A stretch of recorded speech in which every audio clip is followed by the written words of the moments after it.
All right, good morning, everybody. Welcome to Coffee and Crafts with John. Just making sure I've got volume over here. I had an issue with the microphone over the weekend. Well, good morning. And you see, I've reversed the the camera view here. I'm trying something new. It's been a whole thing. My work, as you know, I told you about this last week. My work blew up a little bit. I've been filming videos for work, like 15 hours a day for the last week or so, trying to get things done.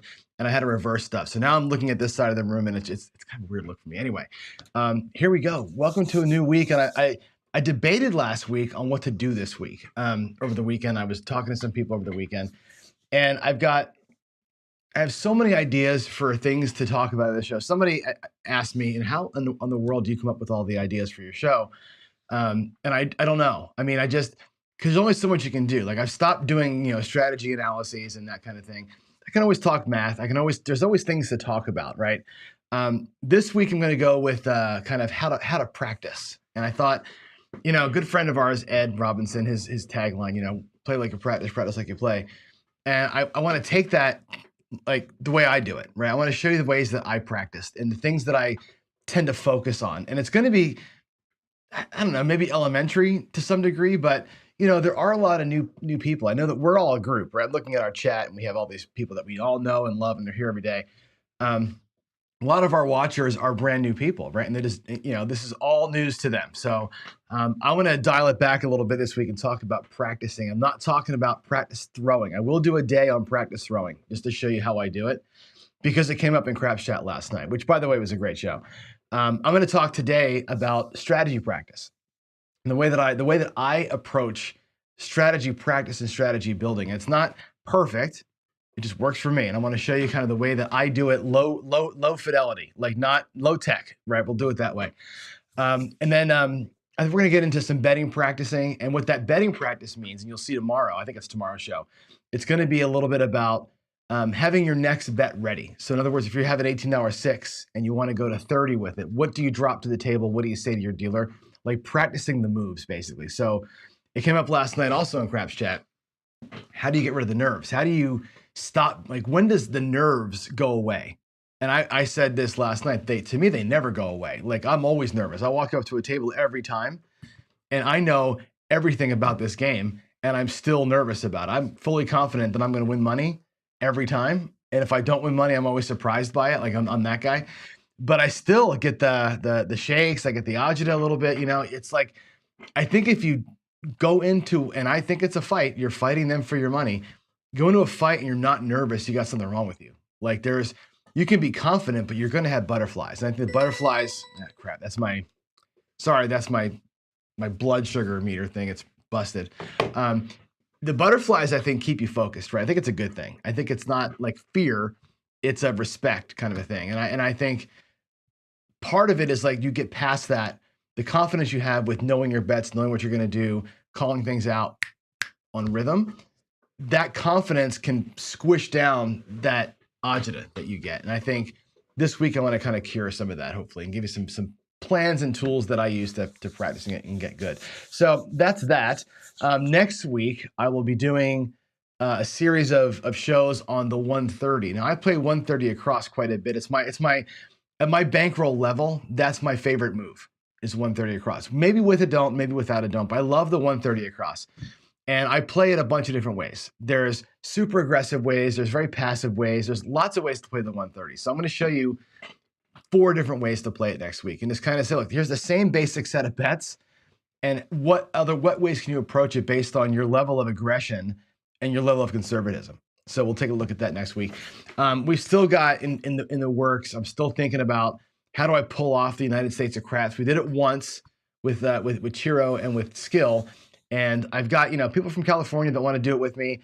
I've got people from Ohio, Buckeye and Corey, want to do it with me. I just got to get it all wrangled together. It's very difficult to do this with a full-time job and get everything put together. So we will get to all that stuff, I promise you. Trust me, there's plenty of ideas in the hopper to make this show entertaining, and hopefully I keep it a little bit educational, just a little bit. All right. Now let's jump into the content for today. And I got a big reminder for you that you may or may not have heard last week, but Crystal, who is Chiro's wife, reached out at the end of last week, and said that Chiro's celebration of life will be September 23rd I think it's over here, right? Yeah, my monitor's over here, but I got to point this way so you can see it. September 23rd. They live near Springfield Airport. They live actually like an hour from Springfield Airport, which is a small regional airport. You fly into St. Louis. You can drive 2.5 hours to where they live, or you can go St. Louis to Springfield and then drive like an hour to where they live. I'm probably just gonna fly to St. Louis and rent a car and drive a couple hours in. I'm going to make that trip a kind of a round. I'm going to go from St. Louis to Florida and visit mom for a while, but that's the weekend, September 23rd. So I've said this before, for those of you who are going to come to the Seattle meetup and you're kind of torn about whether you should come or not, don't be torn. Go to Chiro's thing. If you're choosing between me and this, go to this. If you loved Chiro and you want to pay your respects with a bunch of us, go here. Right? Don't choose me. What's that movie? Choose me. Don't choose me this time. Choose me next year. Go over here. Go to see Chiro.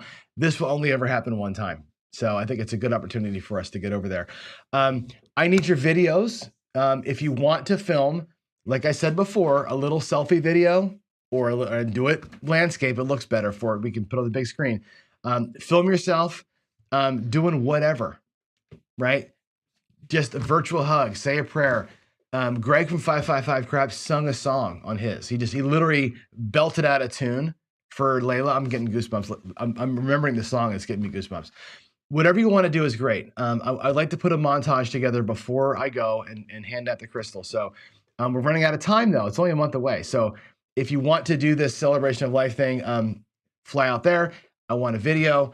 We would like to start a scholarship fund. I've talked to Duracell on and offline. We've talked about it here. I've talked to Jen a tiny bit. Jen has a way to get it set up for us.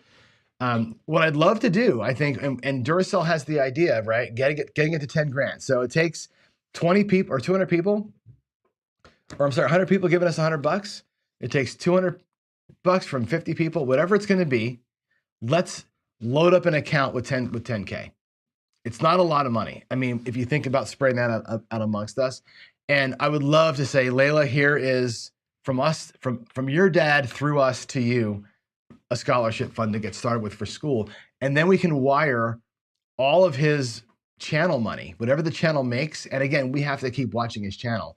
So YouTube starts pumping that ad money into that account. And it will just auto feed that account forever. And if we want to do some, like what Jeff does on his lives with the donations, I know Jeff loves to do the donations and have them go for Craps for the Cure. You know, we could alter that. Like sometimes go to the scholarship, sometimes go to the Craps for the Cure. And as a group, 10, 15 hours at a time, just keep bumping that thing up. And I think that would be one hell of a legacy for him to leave her. He touched all of us. We can touch her a little bit too. So that's the plan if we can pull that off. I will have details on how to do that later on. And if you want to get a shirt, oh, you know what? Shit, my shirt came yesterday and it's in the wash. I'll wear mine tomorrow. My Mid-Mo Yo shirt is here, the Let's Yo shirt. It's awesome, by the way. The quality in this thing is great. This is from Rush Order Tees. They actually do a really good job. The screen printing on the logo is fantastic. There's a logo up there, the Let's Yo logo. I think it was like $45. It's not a cheap shirt, and we get nothing for it. Like, I didn't do this as a thing. I just said, hey, here's a shirt design, go buy it, kind of thing. Get it. It'd be cool to wear those. Sideshow, how do I get a video to me? I will put a link. Can you get to Discord from where you are, Chris? If you can get to Discord, or actually, I'll text it to you. I'll send it to you over Signal. I have what do you call it? I have a Google Drive that's open, so you can just upload your video directly to my Google Drive, and I've got like videos sitting there from people. So I'll put that link up in Discord, and I'll give it to you specifically. If you want to do a video, hit me up one-on-one, and I'll give that to you. It'll be very, very simple. Okay. Mark the point. You get paid for views after 500 subs now. I made this point when Alfredo hit 1,000, and I made that generalized statement that 1,000 doesn't mean anything. And what I meant by that was YouTube lowered the threshold from 1,000 to 500. So at 500, you can monetize now, and it means you can get ad money, you can take super chats, and all the things. So Chiro's channel is at 500 and change, so he can monetize. And I'm gonna, when we're down there for the celebration, I'm gonna work with Crystal on getting the account set up, matched into their bank, and all that kind of stuff. So we'll get it all set up so that his videos monetize and can pump through. So You can always watch, by the way, anybody's video. Like, I don't know if you guys know this or not. YouTube doesn't do a good enough job of explaining this crap, but on any video, when we're monetized, you can super chat us during a live. Hey, somebody super chat me right now. And the money goes into my account, right? You can obviously watch the ads, and the ads, we share ad revenue. There's also a thing called super thanks. When you rewatch a video, there's gonna be like a little $ icon on most videos. You can click that button and say, this video is awesome, here's 10 bucks. And it goes to the provider after the fact. It's like a super chat, but you can watch it, you can do it on any video. So Chiro's channel, all the videos he's ever done, once we turn the monetization on, we'll have that button. You can always click on that button and drop money to them. It would go directly to her scholarship account. We can wire that directly to this account. I think that would be freaking awesome. So, we have lots of things to talk about in terms of how to get this working. So that's just the idea. The scholarship thing is great. Mid-Atlantic Craps will pledge $1,000 of the scholarship if we get the other nine grand accomplished. I guarantee you we'll get $9 grand accomplished. I will join you. Let's make it 8. If we can get 8, I'll put $1,000 up. I'll tell you right now, I'll put $1,000 up. Let's do it. Let's all figure out a way, like a place to put the money, and then we will do this. Sound good? I'm in. I'm 100% in. I think, well, what a legacy for Layla. So there it is. There's the Mid-Mo-Yo announcements for today. Now we'll move ahead and talk about our stuff. And I want to give you an apology again because I'm a dumbass. Here we are. The paycheck, the 678 is now 9 and 1. We talked about it last night. It's a good strategy. I love / hate it. I hate, and hate's a strong word. I love it. I'm doing well with it. It's not my style to go right, hedgy type. And I think what's happening is I'm playing it a little too firmly on the don't side, because I like to pick a side. I don't like to play both so hardcore. Like the Horseman is a hedge, right? Or not a hedge, but it's a hybrid. This one, the design of the way that Jacob plays it specifically is really get on the don't, get your money out of the box, pull the don't, or hedge the don't. Just kind of stave it off there. He uses the don't pass more as a tool. I use the don't pass when I play the 6-7-8 as a second bet. Like, let's win up top and win on the don't. Jacob's more of the mind of, hey, let's win enough on the top to cover the don't, and then we'll cover the don't. And now you're playing free bets there. The don't pass doesn't matter. You got profit locked, and you're kind of good to go. That's a smart way to do it. So I think we're going to do some more of that and do a little bit more bugging out of the don't than hanging out too long with it. I think also more diligence required when I do win $100 on the top.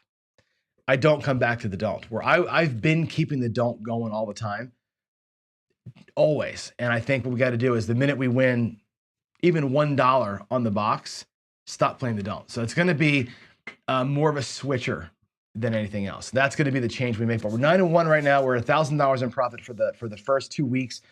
There was a video that I did on Saturday, which I'm getting it prepared right now.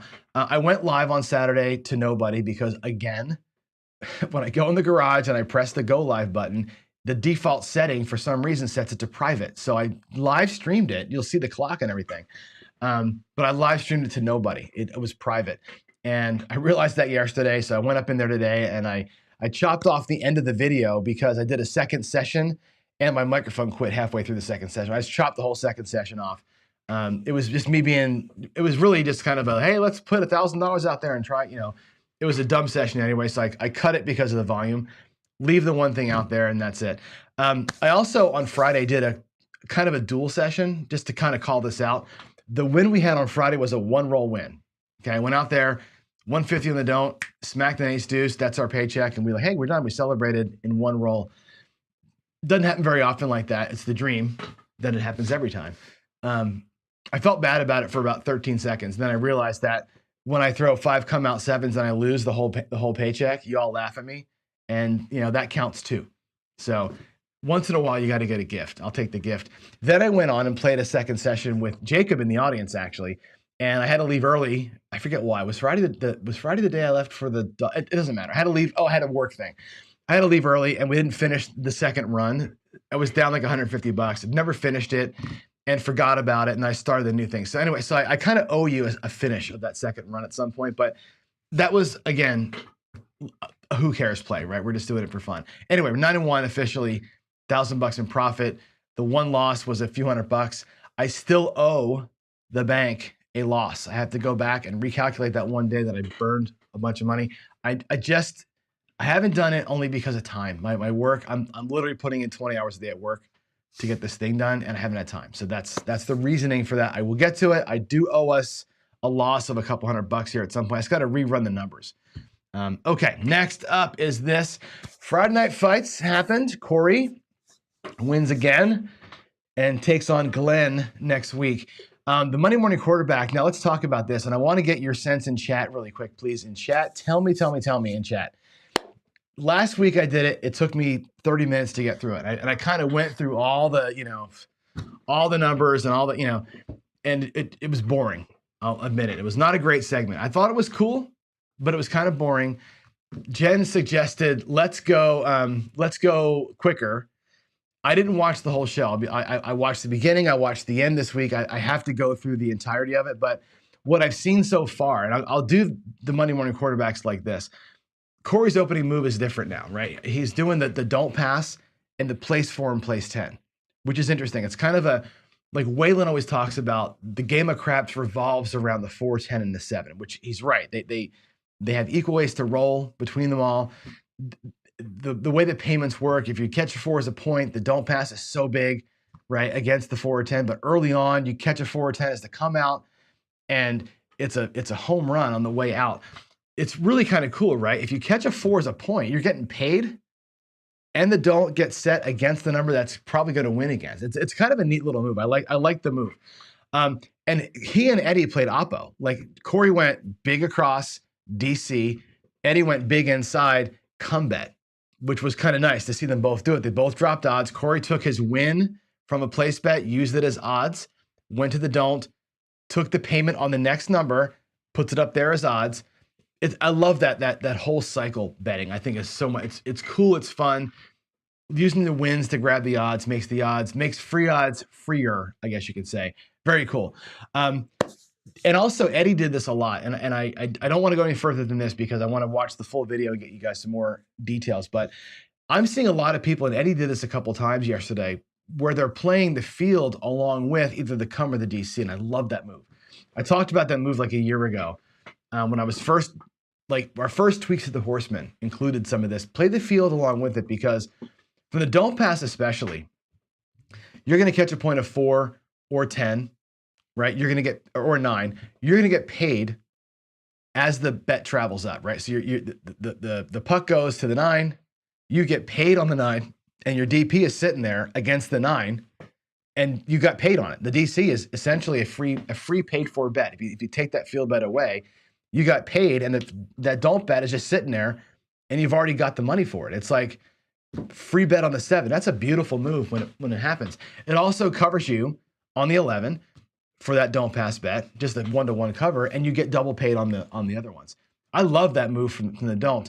From the right side, that field bet, same thing, right? It covers you on the losses on all the craps numbers, right? It covers the craps number losses, and again, if the come bet moves to the 4, 9, or 10, it's a free come bet. Essentially, you take that field win, drop it up there as odds, and your odds are double free. Super cool move. I think it's a power move, and when it works really, really well. And I was happy to see Eddie pulling that thing off. Ultimately, Corey ends up winning the thing at the end. It was a good deal. Now, I got a question for you. Here is the question. So Jen, I'm going to fly, by the way. I'm going to fly from I'm just gonna go to I don't know why you're paying that. I got a flight, Jen, from Seattle to St. Louis to Springfield to Georgia to Florida, and all the way back for $650. The whole freaking thing. So maybe you're shopping with the wrong person. I don't know. Anyway, Monday morning quarterback question for you. It was boring last week. This week I did a little quicker. Do you like the segment? I mean, do we want to break down what we saw Friday? I was thinking too, like we have the dealer in the box, and I know Duracell, our friend, gets kind of pissy because it's slow. It's slow to deal. He'd rather it just be quick, no mistakes. He wants like this perfection thing, but he's not the only person that watches the show. You all watch it too. I think live dealing is better. I think that the interaction between the players and the dealer is better. It makes for entertainment. It's not about perfection in this case, okay? The real question I've got is, do you think it'd be cool to add, not necessarily Monday morning quarterback, but add a commentator to the thing? Maybe the box person could be that guy instead of just being the box, but what if somebody was there, like stopping the play, like, okay, let's sideline reporter, Corey, what were you thinking there? Why did you make that move in real time? And like make the comments like a football broadcast, like actually like commentate the thing. You got a dealer who's just dealing, a box who's just boxing, and then somebody's having fun and making the thing like an actual event, which would slow it down. It would be an hour every single time, maybe more than an hour, but that would be super entertaining, I think. And it would make that show different than everything else that we do. I don't know. It's been on my mind for a while to do something like that. I think it's fun. Anyway, let me know what you think. Give me some PCs in the chat. If you like that idea, give me a thumbs up or a thumbs down or another idea. I think that'd be kind of a fun way to approach it. So, what else? What else do we have to talk about? I'm going to be in Atlanta because the layovers that I've got are like 5 and 6 hour layovers in Atlanta. I'm not sure if I'm leaving the airport or not, but it's going to be down there. I may be able to fly through Dallas. It just depends on how the flights work out. So, okay, what else do we have to talk about? Oh, let's talk about practicing. Let's go. Let's get to the real thing. Oh wait, I'm sorry. I got to cover this too. What's on tap? So I'm going to start doing this again. I used to do this every day and I forgot to. And I want to show you something here too. Let me switch the view here for a minute and go here with you. So what's on tap? So I'm going to give you a sense of what's happening today. So you can see that today, there's my two shows. Here's the Midday Mac show on the and by the way, CDTV always has the schedule up every day, what's happening. But that's all until we get to Big AZ's live monster roll caught on video at 7 o'clock. And that's all I've got. Okay. Now notice on the left-hand side here, I've got Ken, I've got Texas Crap Shooters, I've got Craps Master Journey, and I've got Old Bay Craps. They're on the left-hand side, but there's no videos out here for them. And the reason for that is, and I got to talk to everybody. I'm not talking to you now. If Alfredo's here, if Joe's here, if Craig is here, if you schedule your live videos ahead of time, this will pick up your live video schedule. If you just go live when you feel like going live, right, then it won't pick this up. If this is only going to pick up pre-scheduled things. So if you all are scheduling your stuff out ahead of time like I do and like Jeff typically does, they'll show up here on the schedule automatic. This thing will automatically pick you up. Okay, so for anybody, for DGen, obviously Jeff and I already have it working. So yeah, if you've got live stuff happening, schedule it out and you'll be on the list automatically. Things like this, the Ed show, he's doing $5 bill on Sunday night. That can't be on the schedule because this schedule only picks up live broadcasts, not pre-recorded or premieres, unfortunately. So the live schedule here is only like a live TV guide. It's not actually going to be like I said, like videos that we know are coming out. So I can't do the scheduled premieres, but everything else will be here. All right. So just so you know, this is a good place to go to see what's happening. Don't forget casinogaming.tv has got all this stuff. It's got the tools, it's got the heads up schedule, the casino locator, all those things are here for you. So it's the site's getting better, but yeah, I need these guys to start scheduling out ahead of time, and this thing should pick everybody up. It's been coded up for 4 months now, so I'm not sure why they're not getting picked up. We'll check it out. Anyway, there is that. Let's go back over here again, and I want to make sure. Let's see. Yeah, I think that's it. We've covered what's coming. Let's do it. Let's get into practice. We have about a half an hour left, and I want to talk to you about this. This subject comes from, and I mentioned this earlier this morning. The idea of getting in a good practice and how you practice, I think, dovetails us into all sorts of cool stuff. Somebody asked on the Craps Chat show, when do the nerves go away? And I said this then, I said it earlier today, the nerves really don't go away, nor should they go away, okay? You can be nervous for lots of reasons. I get nervous because I want to lose my money. I get nervous because, to me, going to the table is like, it's like a fight, right? It's like you're getting called out to a fight, and there's going to be a little bit of this.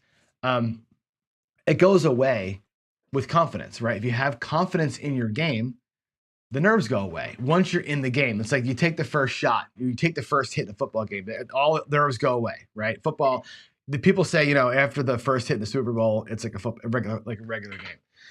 In craps, I think it's important that you have confidence in what you're doing and know what it's going to work, how it works, where the pitfalls are, and all of that. That gives you confidence once you place your bets with what you're going to do. Today, I want to talk about the way that I practice or build out a strategy. As you know, I love WinCraps, and I've shown a lot of WinCraps here on the show. The problem with WinCraps is twofold. One is, to really test strategies in WinCraps, you got to learn how to code. And it's not like it's hard coding. It's a little bit of coding, but it's enough that it can be intimidating for some people. You can hire, or Steam will code a strategy for you. I will code one for you. You can get people to help you out with it. But once your code is in WinCraps and you can run the automation testing like we do, you're stuck with running it against the WinCraps RNG, which, as we know, RNGs are pretty good, but they can really groove in. You talk about trending. RNGs over time start pocketing numbers big time. It's just the nature of RNGs. You can reseed it with WinCraps over and over again, but still, that's always going to be a problem. You can import roles. Now, I've imported every role I've ever thrown here. I have files that have my roles. I can give you those files, actually. You can run your strategies against my throws. You can run them against the Coffee and Crap 4,000 roles. You can run them against roles that people have gathered from casinos and hand typed in, but you got to import them, and it's a thing. It's definitely a heavy duty process. And WinCraps also, it's good and it's bad that you can see a few thousand roles.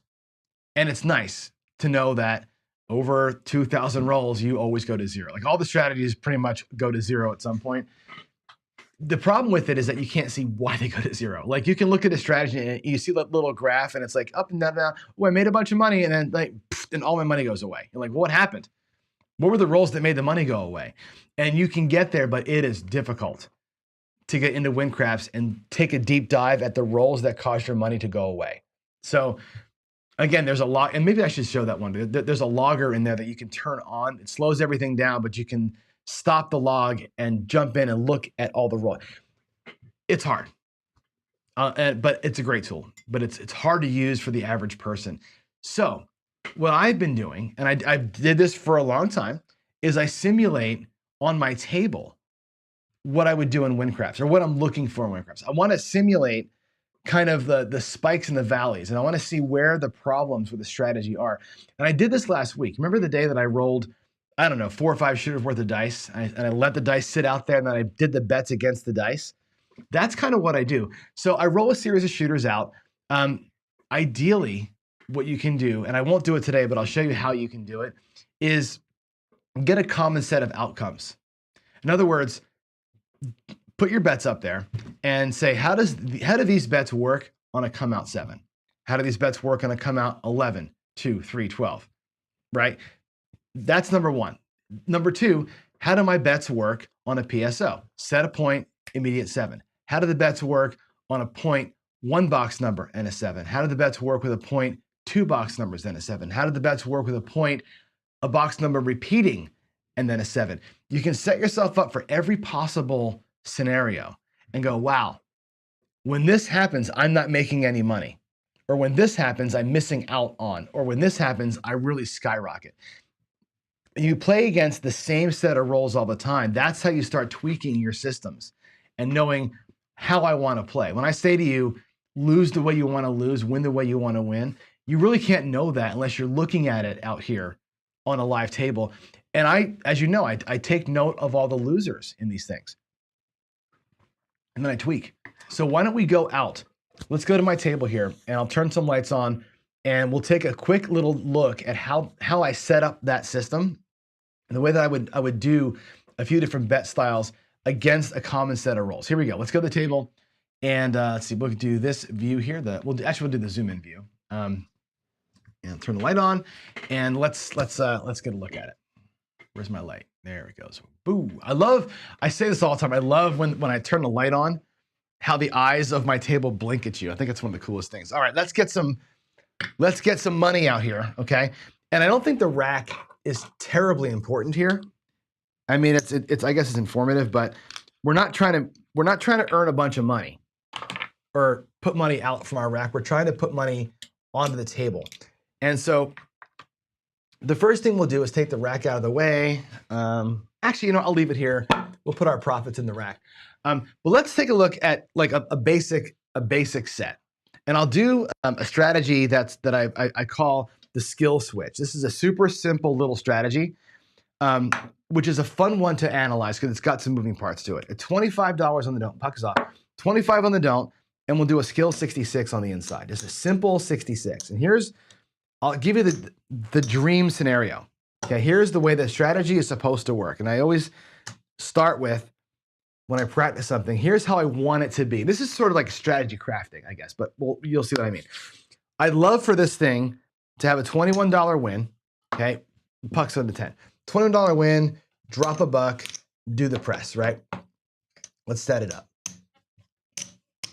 There's the skill 66.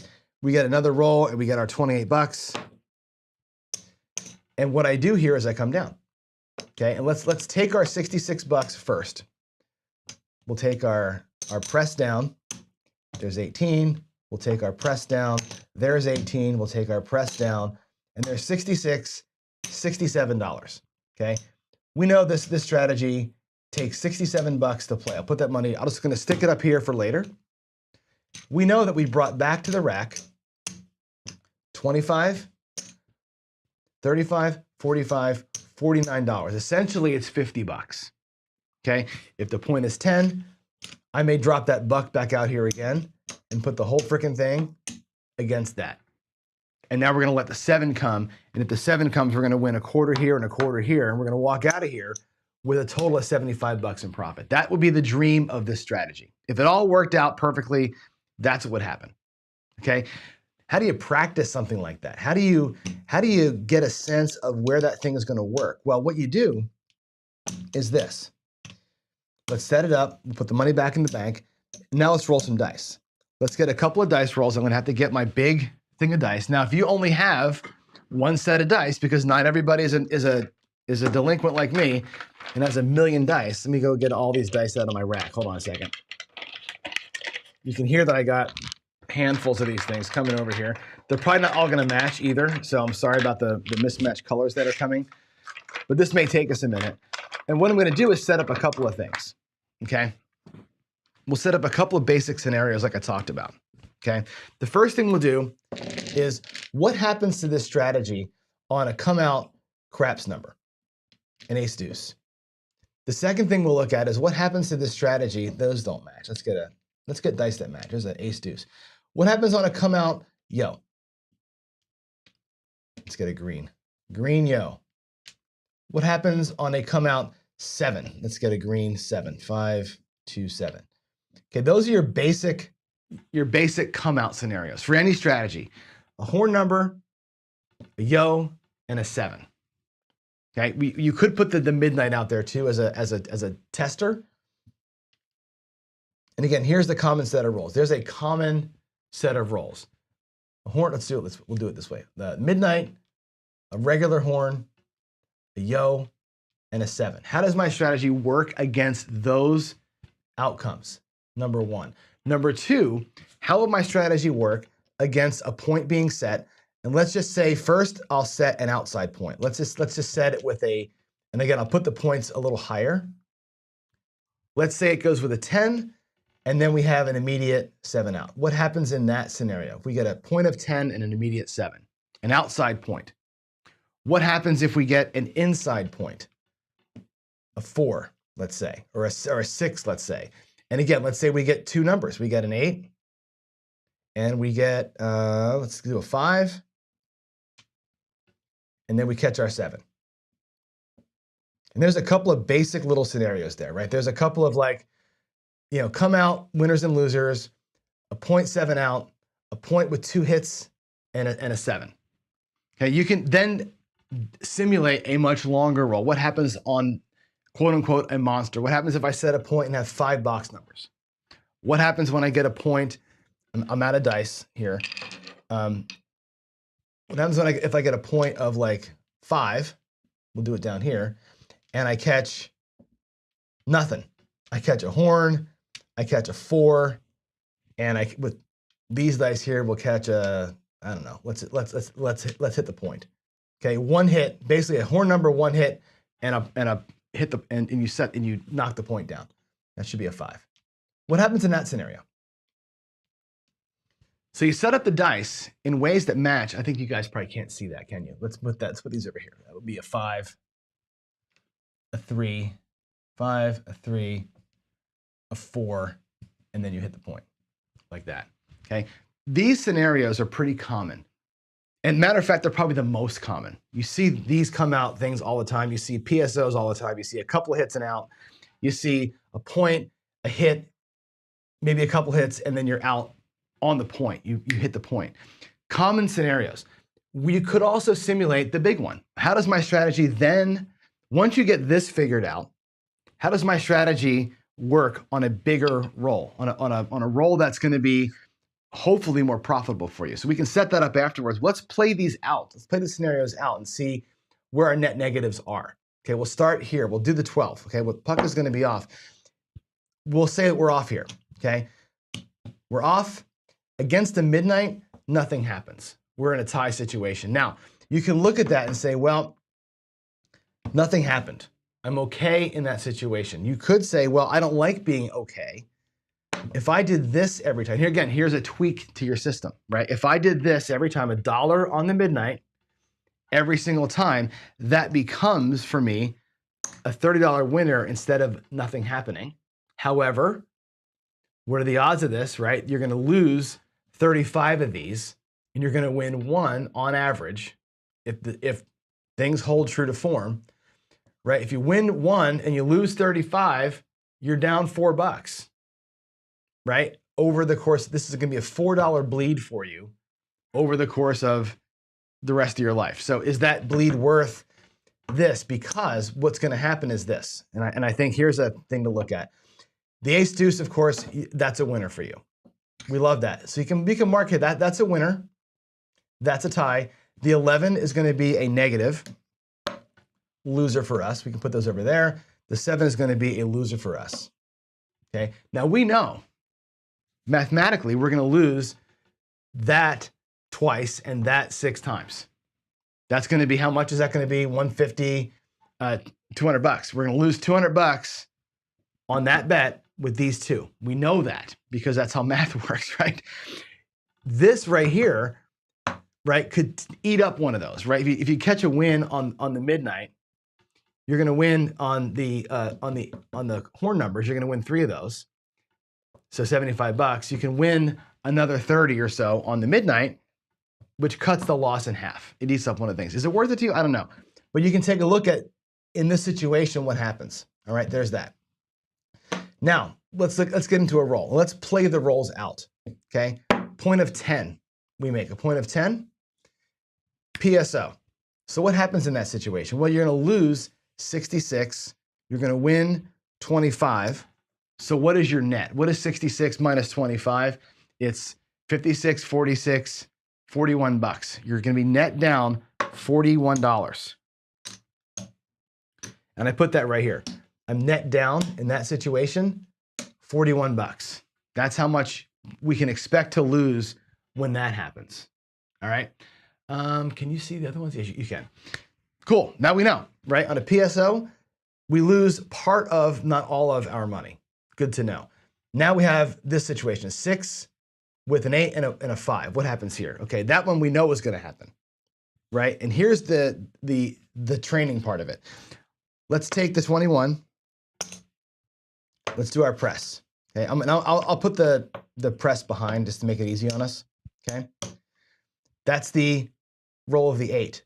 The roll of the 5 pays us the $28. Now, if we take all these winnings and put up here as odds, in this scenario, and these bets come down or off, let's say you turn them off, right? You come down here on this 7, that's the dream. That's the dream where you make 25 and another 25 and you walk out of here $75 winner. So in this case, you're plus $75. Again, against the common set of rolls, we know that we're going to win a little bit here on the horn. We're going to lose on these two. We're going to lose a net when we have a 0.7 out in this strategy. And we're going to win a little bit extra when we have the 2 shaker baker, as Brian would call it. All right. What happens over here? What happens on a strategy where you get the point being hit? Because this one's interesting. Let's go over here again. Now we have the 5 being set out to the 5. We catch a 2, which does nothing. We catch a 4, which does nothing. We hit the 5. Down here, that becomes a net loser for us because we hit the point and never hit another thing. So in this case, you have a net loser of $25. Again, you're still down just 25. You don't lose up in here, but you're down here. So you hit the point without getting your system to work, and you're going to be down your quarter. So you look at all that and say, and again, in WinCraps, this is what's happening in WinCraps. You set your bets up, you start the RNG, and it does this, and this. It does that, and that. At the end of the whole thing, if this exact sequence of rolls happened, what would have happened to us? Well, you would have tied, you would have won 1, you would have lost 1. Those eat each other up, right? You lose 1 down here, and you lose another 1. So now you're going to be down 25, 50, $66. Interesting. You win 75 over here. So now you're up. If you look at your bankroll, you're down 66. You're up 9. You're plus 9 at this point in WinCraps. Over here you come and you're down another $25. So your net down. What is that? $14 or 60. You're net down $16. Right? 16 or no 14. 16. You're net down $16. If all this happened, you're down $16. And that's, again, how you can rifle your bets through WinCraps-ish kind of plays, if that makes sense to you. Okay, so that's, again, a way to test your strategies out.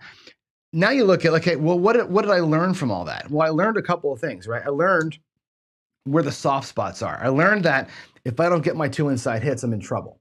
Over here, we learned we missed out on a couple of things. We missed out on a field number. We missed out on an outside number. When I play this strategy, I always get this kind of fear of missing out on the 4 and 10. Looking at this makes me wonder, why did I lose money here? I rolled 2 numbers that weren't 7s, and I lost money on it. And part of you can say, well, put all your money here in the middle where the probabilities say you're supposed to win, supposed to roll more. The other part of it says, well, it's just random anyway. You don't know what's going to happen. Cover all the things so you don't have this problem. You shouldn't lose money when you're hitting box numbers, at the very least, right? That's, I think, an eye-opener over there. Over here, this one you really can't fix unless you're going to say, in addition to this, depending on the point's 10, I'm going to come out here with this, an $80 lay along with. Right, so I'm going to have 25 plus 40, which is how much? 25 and 40 is $65 to save my 66. And I'll do this. If I made that change to my strategy, what happens? Well, this doesn't change. This situation here, the 0.7 out, we end up in a tie, which this covers this basically exactly, okay? In this situation over here, the minute you pull the second move off, you take this down, or just reduce it to 50, which is your win from up here, and you're locked. That actually solves both of those cases for us. The 0.7 out case and that case gets solved. Over here, though, what would happen? In this case over here, you set a point, nothing, make the point. You probably set it for 75, not 80 there, and you lose $100. This becomes a $100 loser for you instead of a 25 out. That becomes your danger point. Everything else becomes a winner, right? You're actually tie in that situation, and you're actually going to be a winner over here for more. That winner, or that you're still a $50 winner or $75 winner over there. Sorry. And now you're at a clean, look at that, you're totally clean. You're losing 100 here, and you're winning, you're winning 175 here. It's interesting, right? Just that little tweak of laying the odds while you're over here, which is, by the way, the tweak I'm going to make to the 6, 7, 8 today. I'm going to go short bet here and jack the odds up. But when you're practicing it out, and you roll the scenarios ahead of time, and you do what WinCraps does, say, how would I have looked if all these rolls happened just the way they are? And that's, I think, a great way to practice your rolls. And I do this constantly. When I'm working strategies, and if I test somebody's strategy for them, this is what I do. Like, I literally set it up. I put the known set of rolls out there that I want to test it against. And I got, again, we're missing a couple scenarios here. We've got, again, all the come out decisions. We have PSO, we have two shaker, we have hitting the point with no box numbers. We have all the basics covered. There's a few more scenarios to cover. You got to get the 5 roller, an exact 5 box number roll. I want to see a 5 inside number roll. I want to see a 5 outside number roll. I want to see 5 rolls spread out. I want to see a 15 roller. I want to see rolls with just a 6 and 8 repeating, right? You got to get like 15, 20 scenarios kind of preset. And if you don't have dice, that's fine. Put them on paper. You just get a sheet of paper and put it right in front of you and go down the paper, right? And see this, and this, what happens, right? That's such a great way to test it out, better than rolling the dice. It's better than rolling them against the back wall and hoping for a miracle, right? Because here you're pre-baking the outcomes to say, how would I do when this is happening? And if you can make the losses a lot less than they normally would be in most situations, that's how you tweak it. That's how you get not above the curve, but you get to the curve where you're not getting killed all the time, right? And I think this is the best way. If me sitting here, and I got a Yahtzee, rolling dice and praying that I get a good outcome to show you something is probably the wrong thing to be doing. We should be doing this all the time because you can see, how does this thing work against those common outcomes? When I do the 130 this week, I'm going to set it up a little bit like this. I will do a live roll, but I will set it up for you so you can see, how does it work against known scenarios? That's how I practice. That's how I practice strategy play.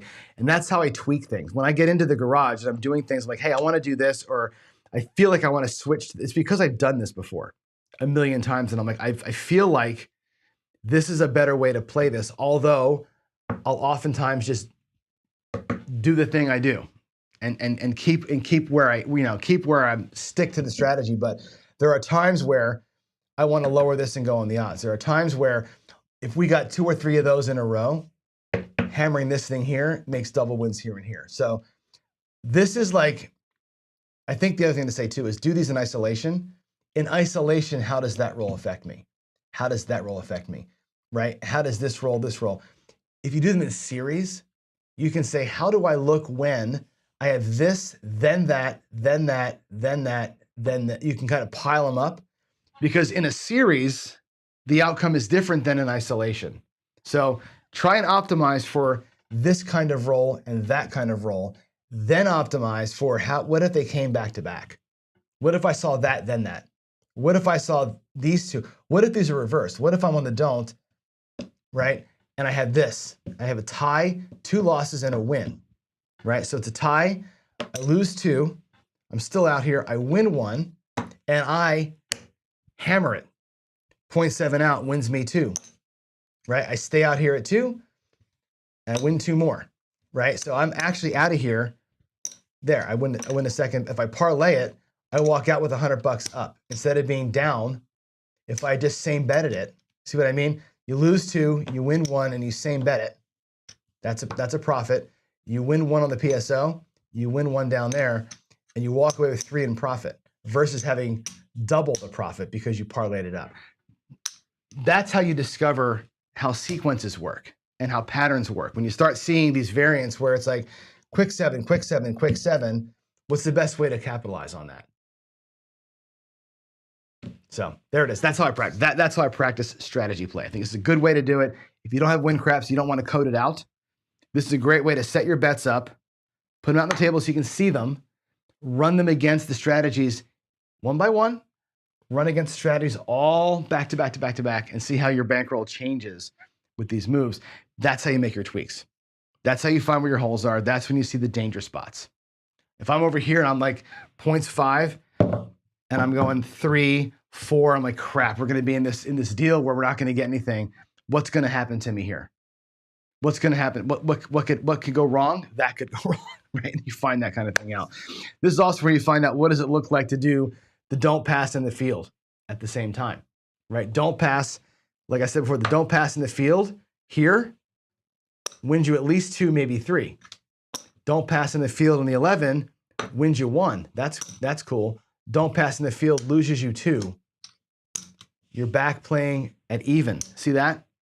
Right? The don't pass in the field, all that, instead of being down 2, you're actually square, which is super, super cool, right? Don't pass in the field, you get paid 1 unit when we come out to the 10, right? Back in the rack we go. When the 7 comes, instead of being down $41, you have an extra quarter. You're actually only going to be down $16. Interesting, right? That's where you can start tweaking and discovering things about how the game works. And I think that's kind of fun to watch how your bets change over time with the different rolls. So that's a way to simulate. I call it DIY WinCraps. Do it yourself and pretend you're in WinCraps, but just do it on your own. All right, let's go back. Turn that off and we'll go back over here. All righty, so there's that. What else do we want to do? I want to go to get some questions and comments and then get out to the garage. I think it's probably time, right? Where's my clock? Why is my clock not on TV? I'm not sure what's going on there. Did I change something? Or did I just turn the clock? Hold on a second. I should have a clock showing here. Where's my clock? It's off. There it is. Sorry about that. We should have a clock all the time. There we go. All right, let's go check the PC comments and see if there's anything for me to talk about. Oh my God, look at all the PC comments. Wow. Let's see here. The best strategy advice I can offer is to work backwards. And that's exactly it, right? Skill. And that's why I say the dream scenario of my strategy is to get to here. I think working backwards is a key piece to that, right? Especially when you want to get box play. And again, this is not a strategy crafting session. This is more a strategy building session. But if I want to play 64 across, the question that you put up there, put it back, is you ask yourself, how do I get to $64 as quick as humanly possible, right? That might mean, 220 inside, take $70 and go right to 66. That might mean 320 and take $70 and one hit and down kind of a thing. It might be a build and reduce. Working from where you want to be is huge, very, very huge. Let's see, what else is here? Let's see, Jen. Oh, did Jen jump in too? I just saw this. Did Jen? So now we have, oh good, let's do it. Let's do it, folks. This is so awesome.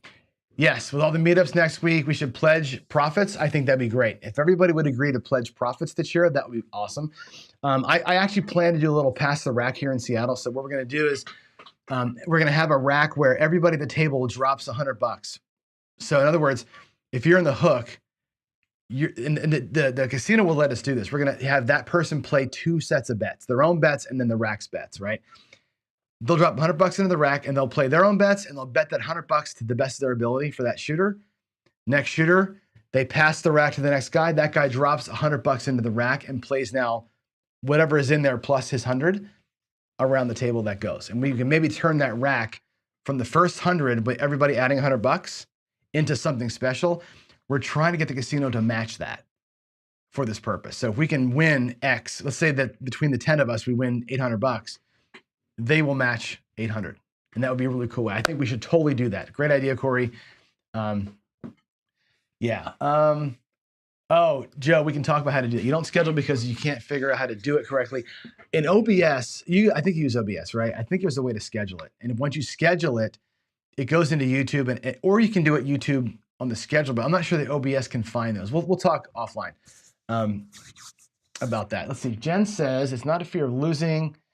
It's that I almost, yeah, right. You and me too. I walk in there and I swear I donate. You see me in the garage, right? I donate my first bet is always a donation. It seems like it just happens all the time, that's where the agita for me comes in. Let's see. Why do 2,000 just use 200 and compare the 200 rolls with each other? What was that in response to? I don't know what that was in response to. Maybe give me another note there. Let's see. The field DP is no. For 6, 8, or 5, it's terrible. But that pays about half the time. About half the time, you're going to get both bets paid for, which is kind of nice about that. And Jen also said earlier, I know she wrote to me when I was talking about the live that I did where I made it private. Nobody's going to believe that I did it, of course, right? But there is a time. I always have the timer on. There's always the clock that you can see. So the clock is there. It shows what time I started it. There's no breaks in the action. I just went live, and I'm looking at it. And I'm going, shit. There's nobody commenting, and I can always tell. I'm throwing the dice, and there's no comments, and I'm like, damn it, I did it again. I walk over, look, and it's like, yep, set to private mode again. I got to change that setting out there because it was a really good session. I had a great little run. It's like 20-minute video. Anyway, we're over time. It's 9:03. I'm gonna go refill the Java cup, and I will see you in the garage for the next episode of the Daily Paycheck. And my final thoughts today are, again, all about Chiro. I think we did some good. We already did some good in the chat today. Jen, I need your help. Duracell, if you're here, I need your help. Let's get the scholarship thing set up so that it's a way that we can just donate directly online. I want people to be able to go online and drop, $15 via credit card into a thing that goes right to the fund. I don't know how to do that. There's services that do it, but I want it to be like a good investment account kind of thing. So if you too know how to do it and can help me, let's do that. So, all right, let's go. All right, on point craps. An acceptable loss I design. Boy, not a full loss. I can tell you that. When I'm designing a strategy like this, what I don't want to see is 100% loss. And you can't always achieve that. Like, for example, the 0.7 out. If you're a pure right side shooter and you have no pass line bet or no DP bet, you put your money out there, the PSO is going to be 100% loss. You work from there. Okay, that sucks. Can I mitigate that? This is where the idea of a hybrid comes from. Let's have a don't pass for a short period of time so they don't get clobbered on the PSO. The hybrid is really designed to not get you PSO'd or two shaker bakered. That's what it's for. To me, acceptable loss on a strategy is not 100%. So that's why I do things like, if you can DP in the field, right? Potentially there's 100% loss there. There's a 7, takes them both, right? There's a 50% loss where you get a 5 or a 6 as the point. You lose your field, now you're stuck with a DP. The best case scenario is that you tie now, right? That would be a 0% win, 0% loss. That's your best case scenario. So you look at that and go, how can I mitigate that? Well, I'm going to have to do something else to cover what I just burned in the field. So yeah, I look at it in percentages that way. I try and not take a full loss on any one series of bets if I can. That's why we do things to, like, you take that field loss, my first place bet is the same bet. I'm pulling that money back to the rack. Instead of a start out press, it's the same bet. And that's where your mitigation plans come in. You've got to run that against the rolls to see if that works. If that works against like a 3 or 4 roller. Same bet the first time, single unit press the second time, pull it all down the third time. Does that recover the loss from the come out? That's the kind of thing you got to tweak when you do it. And you can only do that looking at the same 5 sets of rolls and trying different shit every single time. Like, try that different stuff 5, 6 times in a row. Go, now I think I've got that kind of roll figured out. Does that screw me up when it's a 3 roller? Right? And you got to now take what you did and go, okay, against a shorter roll, is it worse or better? And did my tweak help or hurt me? That's really, I think, important to do. So there it is. I'm way late. Give me a few minutes. We'll start out there at 9:10. Guys, I love y'all. God bless everybody. And we will see you shortly. Bye.